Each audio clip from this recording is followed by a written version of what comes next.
All right, Chris. Well, thank you so much Yeah. for inviting us into your place. I'm really thrilled to have a chance to interview you. Um, I'm very gracious. It's just grateful for the time you have. So what I wanted to ask you, if you could just kind of start off a little bit. I was blown away by all of your global accomplishments and domestic accomplishments and all kinds of stuff. Can you just give us a kind of a brief bio of your work and your film so we get an understanding of who you are? Sure. I think probably most relevant in many ways is I'm a fifth generation Texan. My family came here in 1849 with between the three families that came together, there were over 250 slaves. It was one of the largest slave plantations in Texas in the 1850s. I grew up in Dallas. I joined the Army. I spent 7 years as a soldier on active duty. And then I became a journalist, and I specialized in covering conflicts and natural disasters. I lived in Africa for 11 years. I've covered 9 wars, including Iraq and Afghanistan, as well as, the smaller ones like Congo, Southern Sudan, Somalia. I came home to Texas to write a book about my family's slaveholding history. I did a deep dive inspired by the Truth and Reconciliation Commission in South Africa, which sought to address much of the pain and the suffering caused by apartheid. I also worked and lived in Rwanda and covered the Gacaca trials there, where the Hutu and the Tutsis sought reconciliation. And so I tried to do the same with my book, and I found the descendants of the slaves that my family held, and I tell their family story along with mine as a parable about what it means to be white and black in America.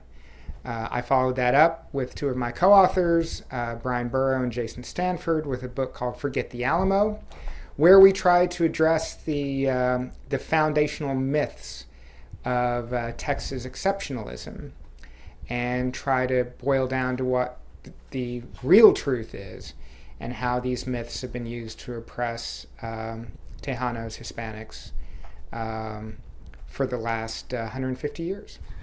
That's a really great introduction. I feel odd. Maybe our work is done here. That is absolutely amazing. I did interview somebody from Rwanda that her whole family had been killed except for one brother, and forgave everybody, all the perpetrators. It was one of my very first interviews. It was such a moving thing. So, excuse me, John, do you want to do the disclaimer? Sure. I just want to ask you if we have your permission to do this interview, Chris, and it's not being done under any duress. No, it's not being done under any duress, and Okay. You have my permission. Thank you. So, Ilibagiza, I'm trying to remember the very first, that interview, but I was blown away by the fact that somebody could totally forgive the so-called opposition that slaughtered her whole family. One brother was away at a university in a different African country and wasn't killed, but everybody else was.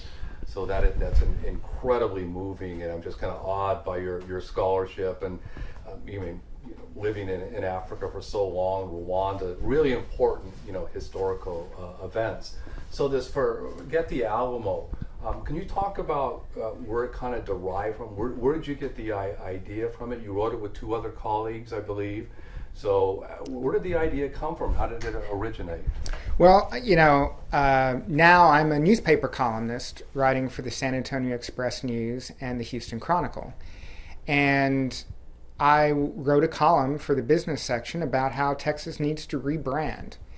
That perhaps now that Anglos only make up 41% of the population and Hispanics will be the majority in a few years, that the image of the long, tall Texas cowboy and the Indian fighter and such perhaps was not the best look for the state, and that maybe we needed to modernize.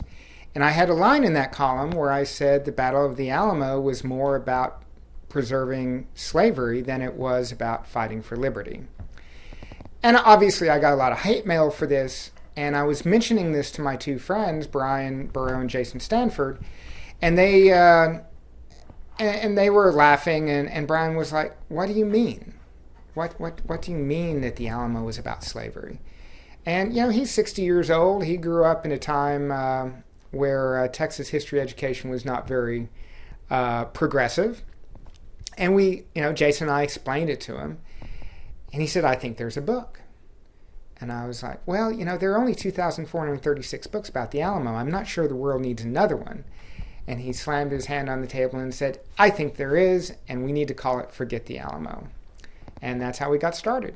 So he was the one that came up with a title, correct? Yes. Yeah. So that's interesting to me. Jim and I were talking about videographer here about the importance of titles and working on a title, blood on the border, something very visceral, racism, Anglo racism against Latinos or some. That of course is very important.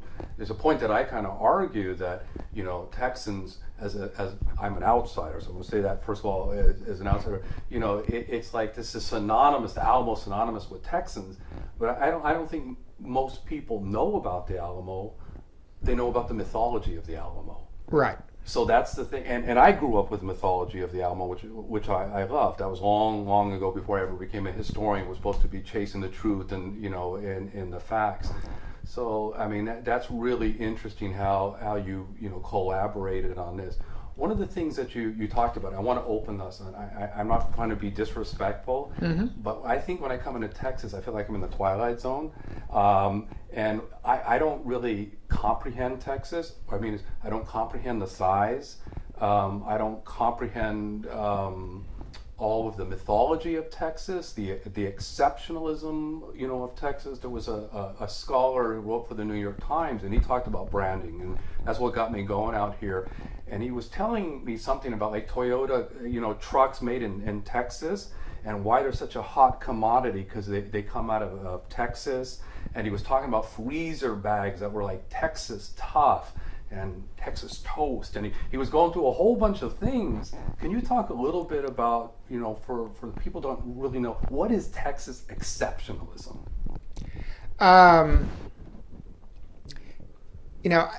Since the very beginning, Texans have needed to create an origin myth, a way to feel proud of themselves and to justify their existence and to justify the state. And we've just been extraordinarily good at it. From the moments after the fall of the Alamo to the present day, our politicians and our schools have really told us that we should be proud, that we are special, that rather than dependent on the revolution of 1776, we fought our own revolt against a Mexican dictator and brought liberty to our state. That we have overcome hurricanes and tornadoes and horrible weather and problems. We've stood fast against all these things that would have overwhelmed a regular person, and that we as Texans should be proud about that. Other parts of the world have it as well. When I lived in Bavaria, Bavarians definitely have it. My wife is from Tamil Nadu, and the people of Tamil Nadu are known to be very boastful of their heritage within India. They're just places that get a little carried away, and Texas is one of those places. Mm-hmm.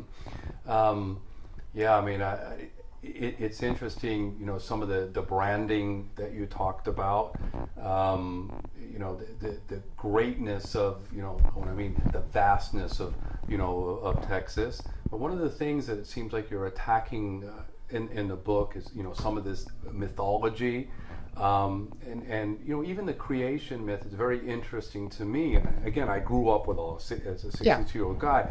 But this idea that Stephen F. Austin, that the Anglos and those that became Texians were invited into Texas to be a good buffer zone against the Comanche Indians, and they came.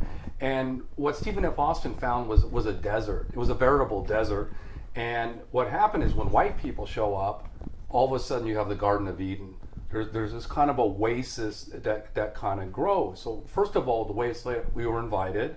We were good guests. We found a desert, and we made it blossom. I see some parallels too with the Jews that went to Israel. We came to a desert where the Palestinians were there, but when the Israelis set up after 48, then we have this blossoming. So that's kind of part of the mythology, which kind of leads me to this question about the 1836 project, where I look at the 1836 project and say, why in the hell were we talking about 1836? Why do we start with 1836? Is it to talk about focusing on white people and the creation myth that, like, Texas history begins when white people show up in 1836? Does that negate the other civilizations that were there for the last 14,000 years that are not included in the story by putting out that creation myth? I mean, the story of Texas is the story of Anglo-colonialism and the idea that there was nothing here. There was no civilization in Texas until the Anglos showed up. The same story is told about Australia and Canada and South Africa and even the United States as a whole. So this is a borrowed myth about why it's okay that a few thousand white people stole 15% of Mexican land from a sovereign nation. It helps explain and justify the systemic ethnic cleansing of Tejanos in the 19th century in Texas. It explains and justifies the 19th century genocide against Native Americans. And that is why the 1836 project is so important to conservatives.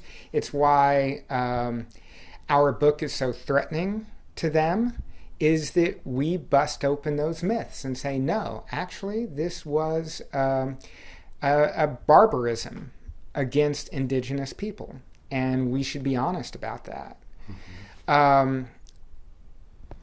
There's an idea that has been a part of the Texas legislature since the founding of the University of Texas in 1883. And the concept is that history is taught as a form of indoctrination. It's not intended to teach the truth. That if you take history, you're supposed to come out of your history class a patriot and proud of your history and proud of your ancestors, and you're supposed to echo the values that your ancestors held. And we see that in hearings that the Texas legislature held in 1883 about the University of Texas. We see that in the hearings held in July of 2021, where the lawmakers are making the same case. And that's what the 1836 project is. And there's also this political aspect of it, where we're coming up on elections in Texas next year for the governor, lieutenant governor, most of the statewide offices. We have a changing demographic, and by any estimation, it's going to be a tighter race than normal for the Republican Party to win again. And so they need wedge issues to fire up their base.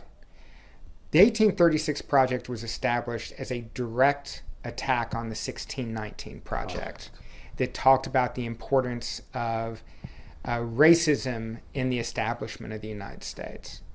Our book, Forget the Alamo, has been compared to the 1619 project.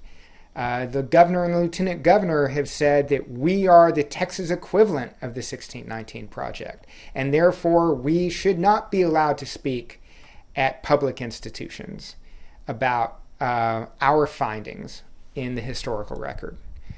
And now we're seeing it in what books are allowed in Texas public schools, We're seeing it in a new law that forbids teachers from bringing up race because it could possibly make white children feel uncomfortable in the classroom. It is now illegal to talk about critical race theory in Texas public schools. And this is, all part of a systemic conservative authoritarianism that is intended to deny the truth about Texas and American history and instead instill these myths that make the Anglos seem like heroes and everyone else as insignificant.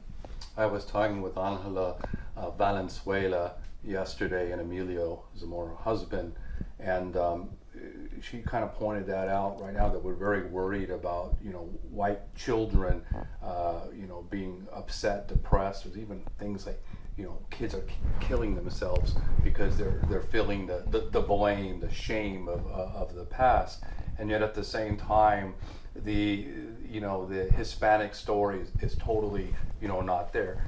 I'm wondering, we're not looking at the legacy of what it's like for Hispanic kids that don't know that story.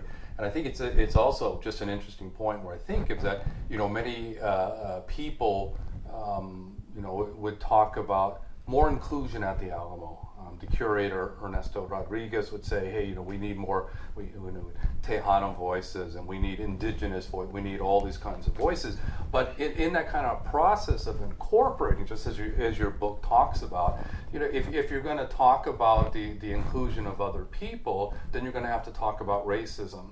You're going to have to talk about the institution of slavery. If those people aren't included, it makes it a lot easier not to have to deal with those particular issues. Also, what I found with Angela, Valenzuela, she was very, very optimistic about the future. And I can't say that I shared her optimism in Texas, but her attitude was the Republicans are bankrupt. They got nothing. All right, they got nothing. They're running out of ideas. They're obviously worried about demographics. There's all kinds of changes. The browning of whatever. But I didn't share that because to me, I could see the possibility of Trump in 2024. You focused on different demographics, and I totally agree with the different demographics, but it's like, this almost seems like a liberal humanitarian thing. I'm a teacher, so I said, well, you know what, we have different groups coming in, and we need to be more, as a teacher I would be that, we need to do more of this because they're inclusive. I don't see the Republican conservatives saying to themselves, the demographics are changing, so we must be more inclusive with their particular stories. What I'm saying is, I don't think that the Republicans have to have too many issues, except white supremacy, to win. I think the election in 2024 is really anybody's guess, right? I think in 2022 in Texas, undoubtedly people like Governor Abbott and Lieutenant Governor Patrick are going to be challenged in meaningful ways. They were supposed to be challenged in 2018 and 2022, and they pulled it out. Part of it is also just redefining what whiteness is. And we're beginning to see that with the Trump Hispanic voter, who is seeing themselves as part of being white and Anglo and being part of that community. And in the United States, we've seen that over the last 200 years. Whiteness used to be only people who could trace their ancestors to England. The Irish were not considered white. The Germans were not considered white, but that has changed over time. So, I think you write off the Republican Party and their inability to adapt to demographic change at your own peril, because I think they will change the definition of the demographics. And people who, as they become wealthier, tend to become a little more conservative. That's particularly true in Texas. But I think right now, in this moment, in 2021, all the outrage about the busting of cherished myths, what we teach in school, what books are allowed in libraries, who is allowed to speak at public institutions. This is all about building up Anglo-suburban mom outrage to boost the Republican Party going into the 2022 election. And we've seen this happen over and over again in Texas. And I guarantee you in 2023, all of this will be forgotten. The 1836 Project will probably be defunct. This is all a bit of a political stunt. Mm-hmm. I'm optimistic for the future because I think so much of this affection for these myths are based in really bad media before 1970. My experience is that if I tell someone over 50 that the Alamo was about slavery, not liberty, they're shocked, angered, and they're yelling at me. If I say the exact same thing as someone under 50, 9 times out of 10, they're like, well, of course. Of course. They didn't grow up with Walt Disney's Davy Crockett. They did not grow up with John Wayne's The Alamo. They did not grow up in a white supremacist society that reinforced this heroic Anglo narrative that either leaves out people of color or makes them seem insignificant. So, to my mind, a lot of this mythology is a generational problem. Mm-hmm. I saw some parallels between Jews in Israel and Jews living in the United States who are young. I mean, the farther removed you seem to get from the Holocaust, the views about what's going on in Israel are very, very, very different. There's a lot of kind of conflict that it is going to there. Let me ask you, it's kind of interesting. You talked about your book in the beginning is almost like a lark to start off with, and then it gained a little bit of steam power, and you had little ideas, and the title's obviously a great title. What are for viewers that haven't seen it yet? What are the great takeaways from your book? Well, I mean, a lot of people won't know the basic elements of the Alamo myth. Mm-hmm. And just to put it succinctly, the idea is that you had 200 or so Anglos who gathered at the Alamo to fight for their liberty against a Mexican dictator, Santa Anna. And Santa Anna comes into Texas with 3,000 troops, surrounds the Alamo, and that the occupants of the Alamo decide that they are going to sacrifice themselves to slow down the Mexican advance so that Sam Houston can rally his men together and get organized and therefore ultimately defeat Santa Anna at the Battle of San Jacinto. There were heroes such as William Barrett Travis, the commander, Jim Bowie, the Louisiana knife fighter, and Davy Crockett, the Tennessee congressman, and that they were all fighting for liberty against an oppressor. Almost none of that is true except for the names of the people involved. Sam Houston had ordered Travis and Bowie to abandon the Alamo, not to stick around. Tejano scouts had warned Travis and Bowie that there was this massive force of soldiers, Mexican soldiers, on the way. And because the messengers were Tejano, Travis rejected them and said they're all a bunch of liars. They never wanted to face off against Santa Anna's army. And when Santa Anna's army arrived, they were trapped inside the Alamo. Travis tried to surrender, but he wanted terms. He wanted the ability to leave with his weapons and march off into the sunset. Santa Anna said no. The night before the attack, Travis tried to surrender again, and Santa Anna again rejected the surrender and decided to make an example out of the men at the Alamo. The people who went into the Alamo also didn't know the Texans were going to declare independence. They didn't know because it hadn't happened yet. The Declaration of Independence took place during the siege. Sam Houston did not order them to stay. And there was no strategy to their fighting. They fought to the death because they had no other option, because they were trapped. And there was no gallantry at that battle. It lasted 45 minutes. Both sides behaved very badly, performed very badly as soldiers. And there were far more casualties than necessary.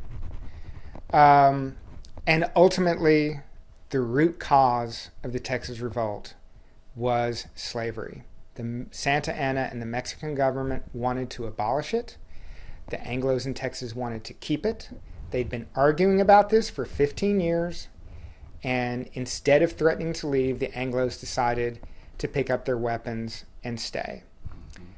But the Anglos, Santa Anna was not going to take anything away from the Anglos except their slaves. That was the only issue. Mm-hmm. That's a very interesting thing when you kind of parse. One of the things I do for my students is when I set them up with Thomas Jefferson. Thomas Jefferson argued in the legislature against the institution of slavery again and again and again. Mm-hmm. Let two of his slaves go that were very light-skinned because he thought that they could make their way in the kind of white world. So he's writing the Declaration of Independence. And so what it seems is that people will take the kernel that they want. We're fighting for liberty. You hear these things like, we're fighting against the tyranny of Santa Anna. And then you start, what tyranny? What tyranny? 1829, we had Guerrero getting rid of, abolishing and slavery. So you almost have to look at, are these Texians, are they sucking in rarefied oxygen, or they think anything you say, that's tyranny. We can't have our slaves, we can't do the things we want here. And it's very interesting kind of point that you look at, is that these people, we focus on the liberty, we focus on the freedom. We don't look at what were they actually fighting. Has anybody looked at what was supposed to be tyranny here? Don't see the tyranny.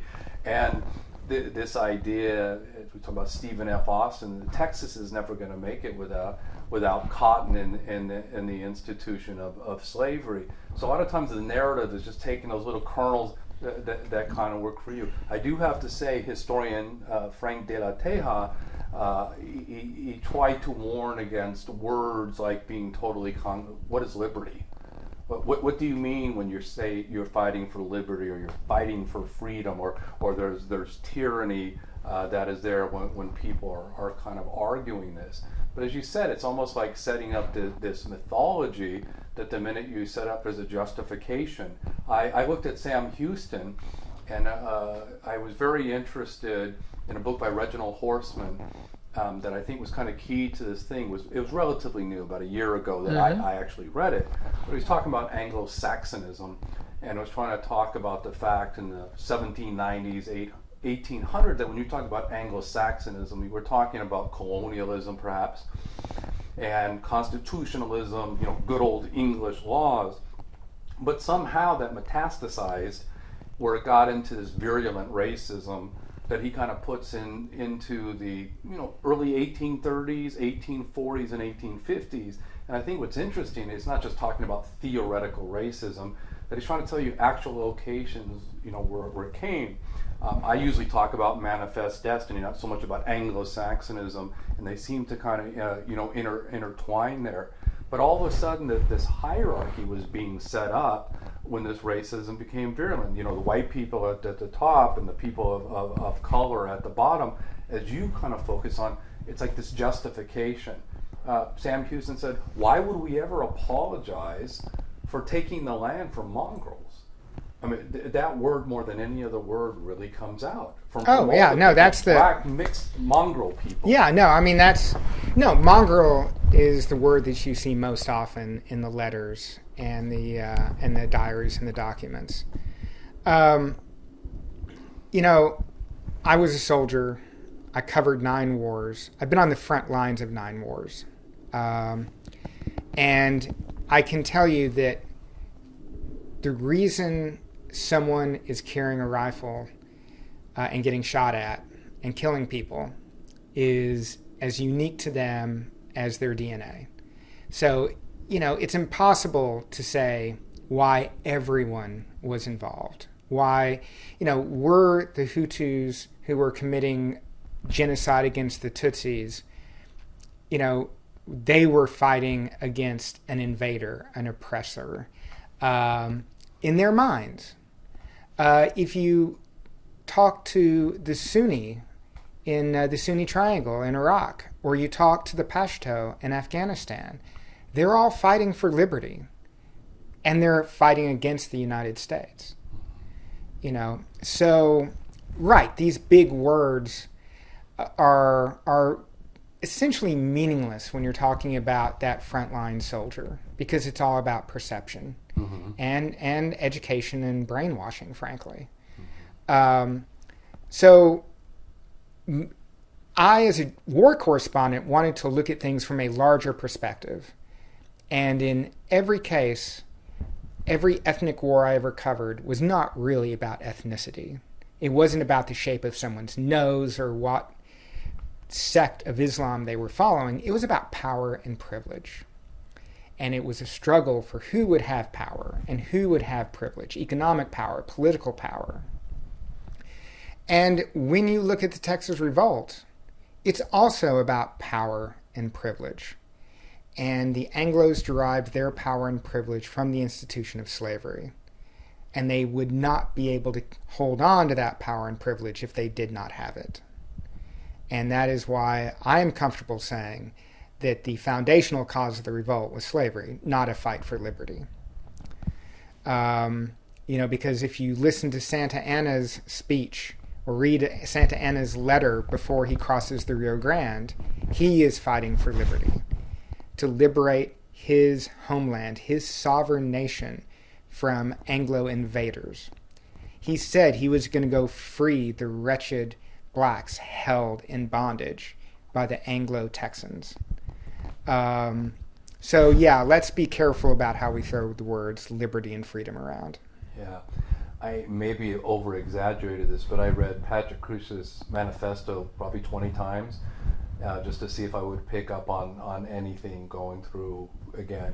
And what really interested me, because I looked at other manifestos, white supremacy, alt-right manifestos, to see if there was kind of this theme of white replacement, or the Browning, or economic disparities, or people won't replace us, Jews will not replace us, kind of like, you know, this kind of consistency. And one of the things that resonated with me in reading the manifesto is that the Mexicans are the aggressors. I'm a defender. I'm at my wit's end. I don't want to do that. Somebody's coming to take my culture, and what you find in that thing is it's my Texas, it's my U.S., it's my culture. I don't want mixed, you know, kind of racing. It's like I said this. I thought I was going to say the aggressor as defender motif. That you depict yourself not as the aggressor. I mean, I'm not the aggressor. I'm not the instigator. I'm the defender. I go back to Sam Houston, believe it or not, and Sam Houston said he had no qualms of what he was doing against Mexico in the land, because they had surrendered Anglo-Saxonism, liberty and freedom. He was the defender of those things. So he nicely turned that around. I'm not the aggressor here. It's like once you surrender that Anglo-Saxonism, you're like, you know, you're open. It's open season to kind of go after. And I just kind of saw those little parallels of how you turn something, you know, like people would say, oh my God, these people are the aggressors. These Texians are the aggressors. They're the illegal aliens.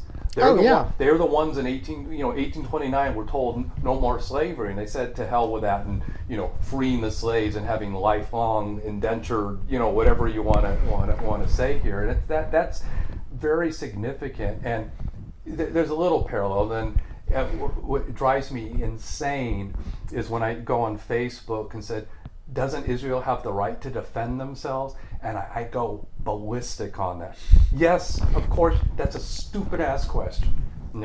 Every country has the right to defend themselves. If you leave out the occupation in the story of Israel and Palestine, I don't even read that. The occupation's not there, right? Then you don't have the story. You don't understand. It's just like Palestinians are crazy, wild terrorist people that are just fighting for no reason. You haven't included that. And I think that's part of the leaving. I wrote in there, and I don't know if I get in trouble, that I think I said collectively, not individually, that Texas suffers from amnesia, historical amnesia, or they remember what they want to and forget the things that they want to talk about, slavery or racism or bigotry or... Well, I mean, yeah, when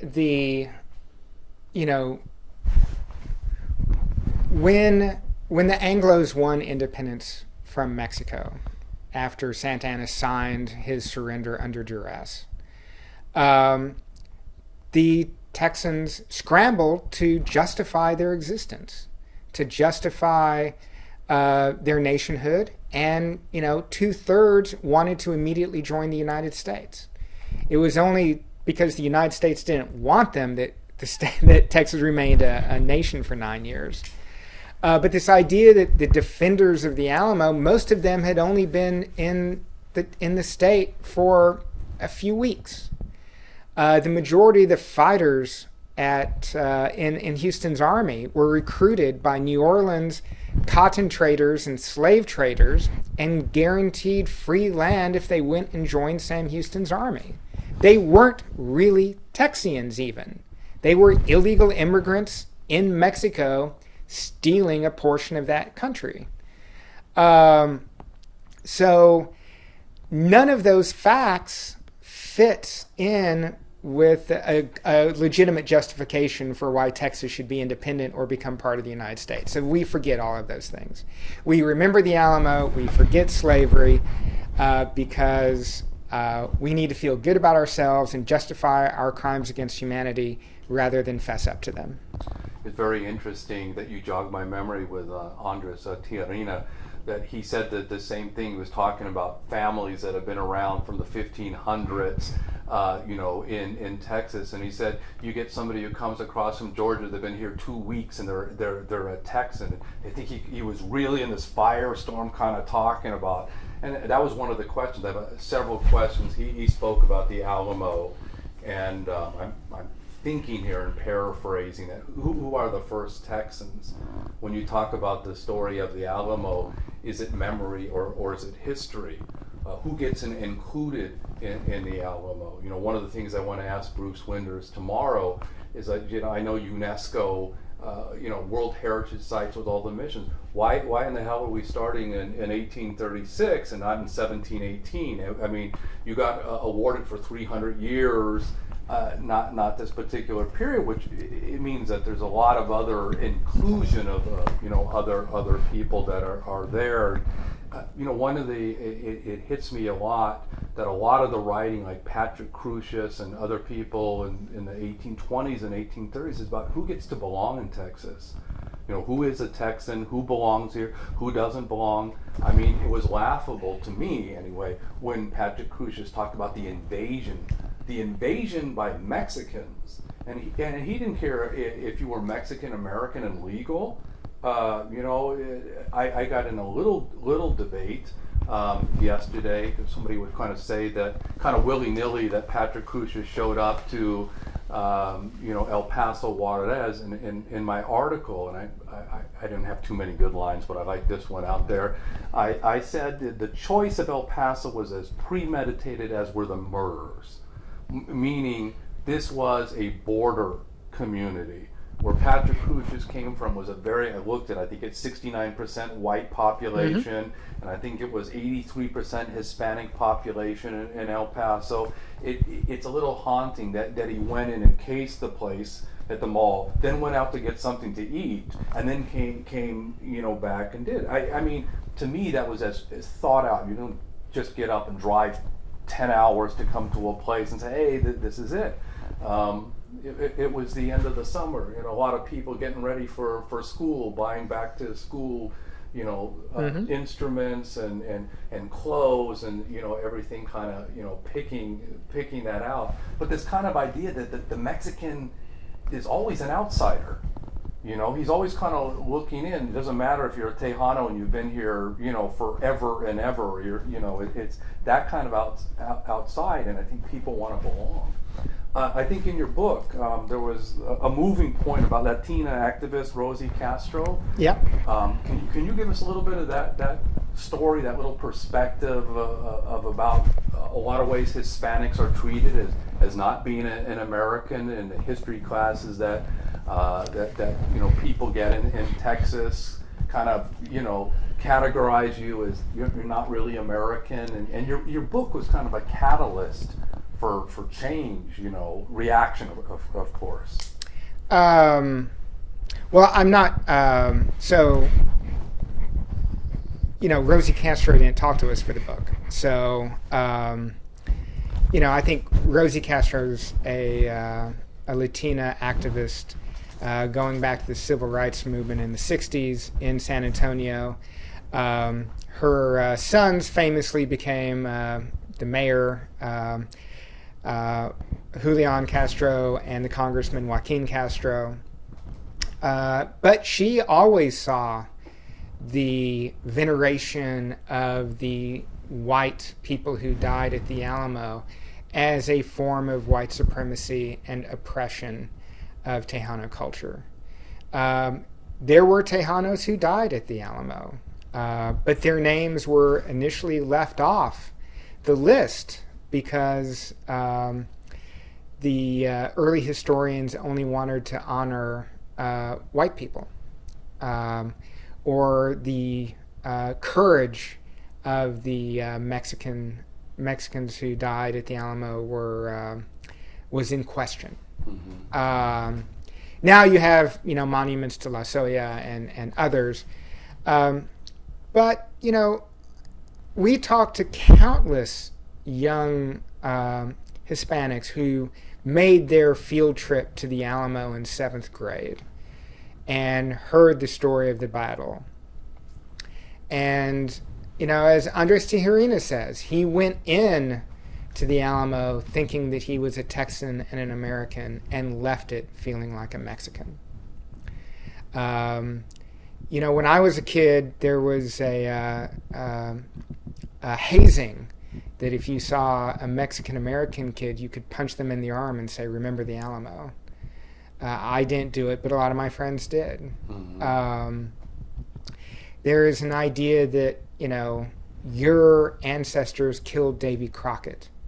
It's the equivalent of the Jews being the Christ killers. It's a way to oppress and justify discrimination, and to turn little brown Tejanos into the other. Right. I just wanted to read this out here. It says, they used to take us there when we were school children. They told us how glorious that battle was. When I grew up, I learned that the heroes of the Alamo were a bunch of drunks and cooks and slave-holding imperialists who conquered land that didn't belong to them. But as a little girl, I got the message. We were losers. I can truly say that I hate that place and everything it stands for. Yeah. Yeah, so I thought that was a very kind of a poignant.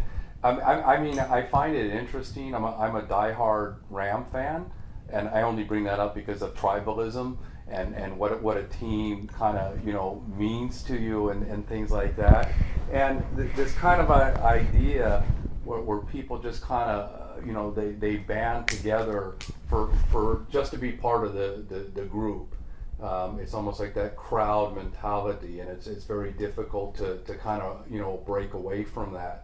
But I found that very interesting when we look at something like this. So someone said, "Hey, dude," or like you said, "Remember the Alamo?" Said, "Yeah, that's where we kicked your ass." I'm not exactly sure why. What's interesting, I tell my students that the Battle of Goliad to me is much more important than the Battle of the Alamo. What transpired there? Why was that a catalyst? I asked Professor Tiarina, and it was a good question because he got them all going. Talk about the Battle of Medina. Yeah. Why does nobody know? I mean, the Battle of Medina. How many Tejanos were killed there? Nobody gets, excuse me, about all these. But we're going to talk about 189 or 200 people fighting, for liberty. But we want to leave that particular story out, and not being included in the narrative. Well, I mean, for nearly 200 years, Anglo historians have ignored and written the Tejano contributions to Texas society out of the history books. And that is designed to boost this idea of white Texas exceptionalism. And the problem is that when you tell Anglo-Texans that they're exceptional and that Tejanos and Native Americans played no significant role in the state's history, that leads to, that becomes a justification for racism, for discrimination, for jingoism. Exceptionalism is just another word for supremacy, and it becomes white supremacy. And and all of course, all of this is based in the Renaissance and this idea of science and the pseudoscience of early anthropology that ranks all the species on the planet from God down to the cockroach with every shade of skin. The paler you are, the more superior you are. I mean, these are Renaissance ideas that have stuck with white people and colonialists well into the 20th century, and it's things that we need to shake off now. Mm-hmm. And that's what the book is about. That's what this reassessment of the history is to say, hey, you realize that these stories are based in white supremacy and to promote and sustain white supremacy. And if you want to have a truly multicultural, inclusive society going forward, it's time to lose the myths. When I was writing or thinking about the documentary in my article, I thought I had a lot of good information, but it wasn't really connected. It was here and here, and I'm trying to connect it. And I read Richard Slotkin's Regeneration Through Violence, and I kind of laughed, but I said it's about 400 pages, students, but I said let me sum it up to make it easy. I know you guys don't read anything. So I said that that white people get regenerated by conquering the wilderness and the forest and everything else, and then after that, then they go out there and they conquer people of color. And I laughed out there, but it was kind of like that's the thing that connects all my work. That almost everything that I was looking at, I could say, okay, you did this at Jamestown, Virginia. You carved out the wilderness, you killed the indigenous population, you keep on, but in the process there's always that regeneration. You're kind of getting back to the frontier myth of 1893. You cast off what it means to be European every time that you kind of go out there. And it was like, I know this is funny, but I don't know if you've seen there's talking about the brutes, the Haitian writer Exterminate the Brutes. Yes, okay, of course. Well, I've only kind of seen the trailer. I'm going to just share. No, I mean I've only read the book. Okay, so I looked at the trailer. I only came upon it, but Jim and I were working on a sizzle reel, and Jim is a really good editor, and I'm the historian, so I kind of put the pictures. So in the documentary that I was working, I sent all these pictures of kids in cages. I've been in El Paso where all the kids are. Mm-hmm. I got a really great clip. Jews will not replace us, and Jews and you will not replace it. I mean, just the good little clips. And I said to Jim, I'll do the narrative here. but get going on these clips. So these clips are really good. So anyways, Exterminate the Brutes, I have to buy some other channel that I have to watch the movie. I can get 2 minutes of it. But what was amazing in there, for me, there was 3 topics. It was civilization, colonization, and extermination. It was like this macro history.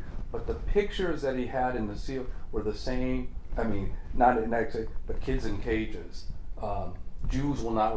The same thing that I decided, and I didn't look at his film and say that's what I got to do. But my point was that it was the white supremacy that was the connection. And I thought in this film, just kind of looking at it, the story that you were told in 1492, what if the story is wrong? What if it's not right? What if the narrative is, And I just thought, sometimes I get stuck in my minutia. I mean, a lot of good stuff. It's like putting all this stuff. There's a lot of good stuff here, but God, how do I put it together? And then you look at these major themes, like let's look at civilization, colonization, extermination, and I thought that was my feeling that all that stuff, and he was mostly talking about African slaves and things, would fit perfectly in Texas. Yeah. I mean, the whole idea of colonization, extermination, and that's where I kind of got to the, going back to Richard Slotkin and his willingness to give me his perspectives as a way to unify all the kind of disparate, parts that are there. Because that's what I'm struggling against, and struggling for anybody like a PBS to pick it up. Somebody told me, because I was looking at the lynching in Big Bend. Places that you could go to see where Mexicans were lynched, and this guy, and his name is Juan Davis for PBS, and he said, John, there's a guy in California that his whole documentary is about a hanging tree in California.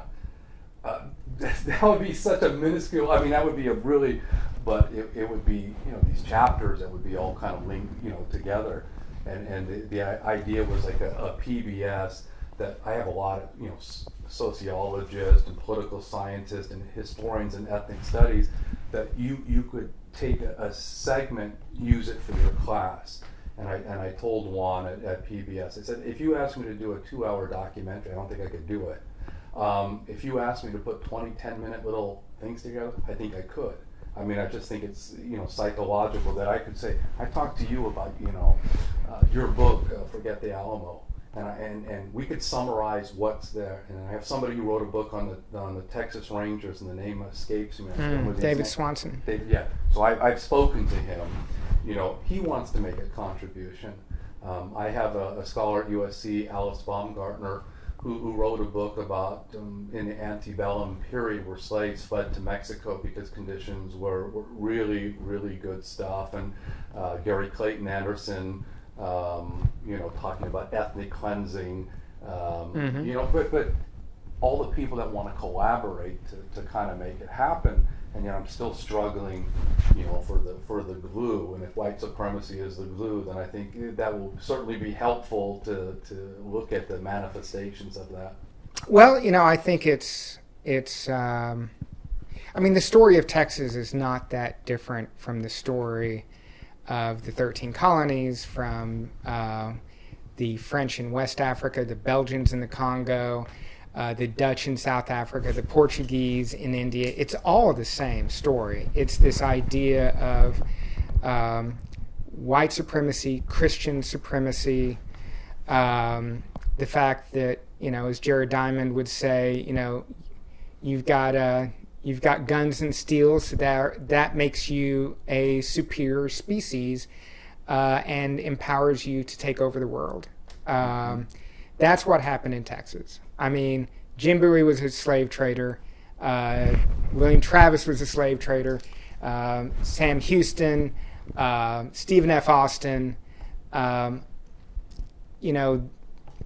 You don't need these people to have written down the words, it's about slavery, because they were living it, breathing it, their economy depended on it. It depended upon oppressing and cleansing the land of people of color. Because Texas pride is so strong, resistance to admitting these truths is equally powerful. And that's the struggle you're seeing right now. I mean, that's I know, really moving in a sad way, but moving, out there where you see that. One of the things that I asked Professor Tiarina is I did a lot of filming of women peace builders in Northern Ireland, some of the greats, and I would certainly say I think men do some great peace work, but the women are the best. I mean, and that's a story for another time why they're the best. But I asked that kind of question with a friend that they have a problem with their identity, right? And we have a problem with our identity, right? So the identity, we don't know if we're British, we don't know if we're Irish, we don't know if we're Catholic, we don't know if we're Unionists, we don't know if we're Republicans, we don't know this, and I kind of pointed out how, like for Tejanos is not a monolith. It is like there's a Tejano, and some were for the fighting against Santa Anna, some were not talking about independence. So it becomes very complex. But when you start focusing on people's identity, what they think they stand for, I got back to that tribalism. I really don't know why I get upset when my football team loses. I have to say I'm getting a little bit better this year, but that tribalism, it's a personal thing. It's me. It's what it means to be a Texan. It's like you're talking about. I mean, human beings are primates, and primates are pack animals, and we have our alpha leader, and we live in communities, and the worst thing you can do is to be excluded from your community, right? And in a Darwinian sense, communities compete for resources.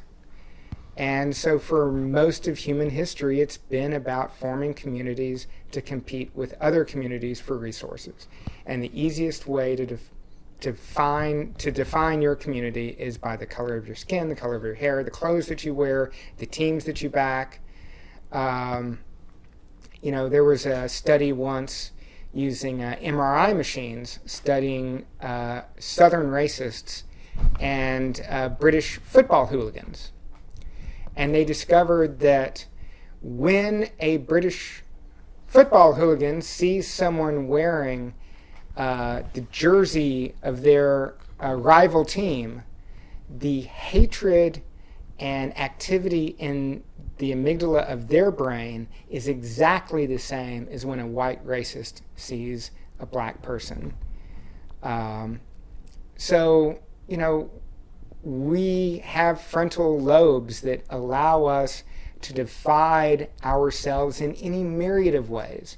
In America, we do it based on the color of our skin. In Somalia, they have divided themselves up based on their cousin group, their sub-clan, because they all speak the same language, have the same religion, have the same physical appearance, but they still divide themselves up by sub-clan, basically who their cousin is.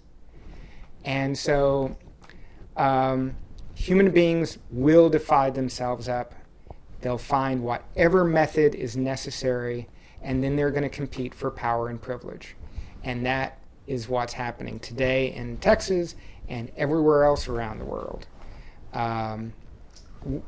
What's unique is in Texas that the competition over power and privilege is taking on a very racial angle because of the changing demographics. And so, to my mind, the most fascinating thing to watch is how we redefine demographics going forward. I think one of the things I'm going to walk away from this is really your global perspective, on some of the issues that you're talking about, whether, Rwanda or whether you're focusing on India and other places, because it's, it's almost like a primal instincts that you're focusing on, which gives it, a lot more balance. I think I only have a couple more questions, sure. And I want to read something. I was able to kind of sneak that in there about historian Raul Ramos. A couple of things out here. Some of it we may have touched a little bit. Historian Raul Ramos, and I quote here, "The Alamo occupies the physical and ideological center of Texas myth and national mythology. Does the Alamo function as a tool to impose racial order? many of the so-called Texians were immigrants, Mexican nationals. Your thoughts? The Alamo has become a conservative symbol, a symbol of Anglo courage, of Anglo steadfastness. But that symbolism does not reflect the reality or the truth of the story behind the Alamo. And this is where, the symbol and the truth don't necessarily have to have anything to do with one another. I think Professor Ramos is absolutely correct, is that if you look at the story of the Alamo and who died there, it's a story of immigration, it's a story of colonialism, it's a story of racism, it's a story of slavery, having the liberty to hold other people in bondage. That is not how the symbol of the Alamo is used today. John Wayne used the Alamo as an example of American courage during the Cold War to stand up against overwhelming odds. In this case, standing up to Russia, the Soviet Union, to China, to the communist hordes. He turned the Alamo into a Cold War parable. Walt Disney turned the Alamo into a parable about self-sufficiency and the need to reject collectivism because he saw he was worried about the rise of communism and the rise of labor unions in the United States, oddly enough. The story of the Alamo itself is a biblical story. The myth is a biblical story. It's about, Crockett the father. Jim Bowie the father, William Travis the son, and Davy Crockett is the Holy Ghost. The line of the sand myth that was made up out of whole cloth 30 years after the battle is a story from the Bible. And they're effective because they're tried and true and they're popular. I think the myth and the symbolism of the Alamo has gone to be so far away from the reality of the history of it that it's hard to come back. And I know that the people who work at the Alamo today talk about wanting to take a more inclusive look and to share the full 300-year history of the Alamo. But there are politicians and there are activists who don't want that to happen. And as long as those people control the Republican Party in Texas, it's never going to happen to the extent that's necessary. That's a very interesting thing because you hear that about inclusiveness a great deal. Yeah, it's bullshit. Yeah. One of the That's right. I'm sorry. Well, when I was talking to Raymond Hernandez, was that this idea of how many of the indigenous people are buried in the Alamo, and he told me, he says, we're not trying to stop construction or advancement or anything they're doing. We just want we want these people that were buried out of there so we can give them proper burial. That's kind of interesting too. He said we are the first Catholics. So talking about with the Spanish colonization and the Catholics, when they died, they're there. And I think that's one of the reasons. I pick up and I just kind of listen, but people kind of asking out loud, crying out there for inclusion. Well, we'd like an inclusion of the indigenous culture. We'd like Tejanos to be part of this, and not throw me a Juan Seguin at the corner so we can say, oh yeah, we covered that, or something to have it more, inclusive. And I think that's why it's really interesting to get a myriad of voices where people kind of come. I like that kind of chemistry when people kind of sit down and realize they're often that.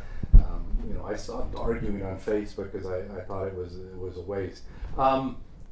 Before we kind of conclude here, is there anything that you would like people to take from your book? It seems that you have an upward, battle what I mean, one of the questions, because I have a kind of dark humor. You are a Texan, right? Yeah. And your two friends that wrote the book are Texans? No, Okay, no, but they both lived here for a long time. I think I read somewhere that they were 3 Texans who had written a book, and I was wondering, can you? Well, they call them Texas writers because they've lived in Texas for a while. But I'm the only one who was born in Texas. Well, my smart-ass comment was, can you really be a Texan if you're critiquing the Alamo? That was supposed to be funny.